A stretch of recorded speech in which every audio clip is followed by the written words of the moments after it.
Hai, Assalamualaikum. Baiklah, pada hari ini kita akan belajar berkenaan dengan tolak pecahan. Kita lihat dulu standard pembelajaran. Menolak dua pecahan wajar melibatkan penyebut yang sama. Baiklah, sekarang kita lihat contoh soalan. Okey, soalan A, 4/5 tolak 3/5 sama dengan. Okey, kita lihat langkah untuk menolak pecahan. Okey, langkah yang pertama, lihat penyebut. Samakan penyebut jika tak sama. Okey, sekarang kita lihat penyebut. Okey, penyebut pecahan yang pertama adalah 5. Pecahan yang kedua pun adalah 5. Jadi penyebut dia sama. Okey, sekiranya penyebut dia dah sama, kita boleh teruskan untuk menolak. Kita boleh terus buat langkah yang kedua. Sebab kat sini penyebut dia dah sama. Jadi kita boleh terus tolakkan pengangka tolak dengan pengangka. 4 tolak 3. 4 tolak 3, jawapannya adalah 1. Okey, kemudian kita lihat langkah yang ketiga, kekalkan penyebut. Kekalkan. Jadi kita tulis per 5. Kekalkan 5. Okey, 5 tu, penyebut dia tu jangan kita tolak. 5 tolak 5. Penyebut dia 5 tolak 5, kita dapat sifar. Jangan buat macam tu. Okey, kerana 4/5 tolak dengan 3/5, maksudnya kita buang 3.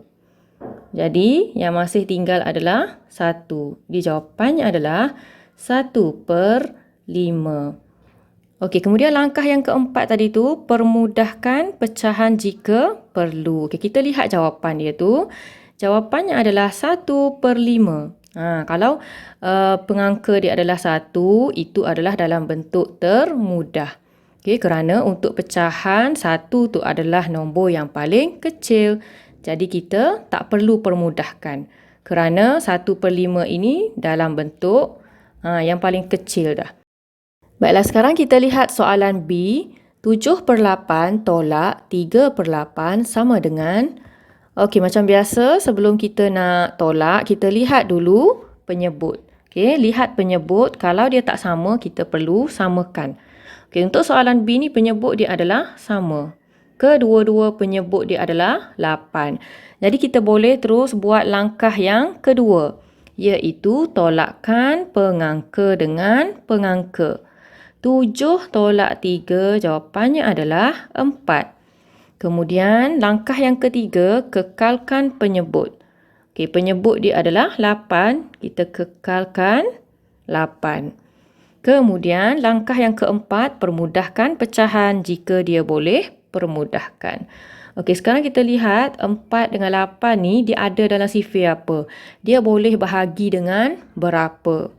Okey, kalau kita lihat kat sini 4 dengan 8 dia ada dalam sifir 2 dan juga sifir 4. Jadi kita nak pilih sifir 2 ke ataupun sifir 4? Kita perlu pilih sifir yang lebih besar. Pilih sifir yang lebih besar. Jadi, kita tulis 4/8 bahagi dengan 4. Bahagi dengan 4, 8 bahagi dengan 4.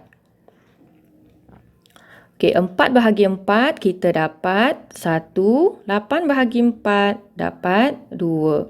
Jadi, jawapannya adalah 1/2.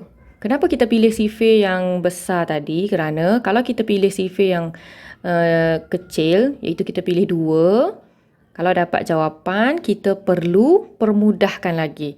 Maksudnya kita perlu permudahkan 2 kali.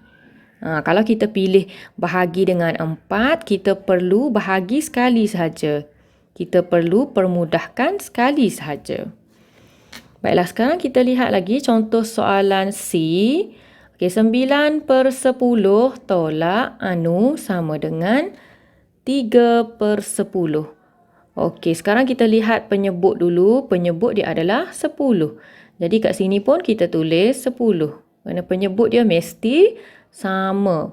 Kemudian kita lihat pengangka 9 tolak berapa sama dengan 3.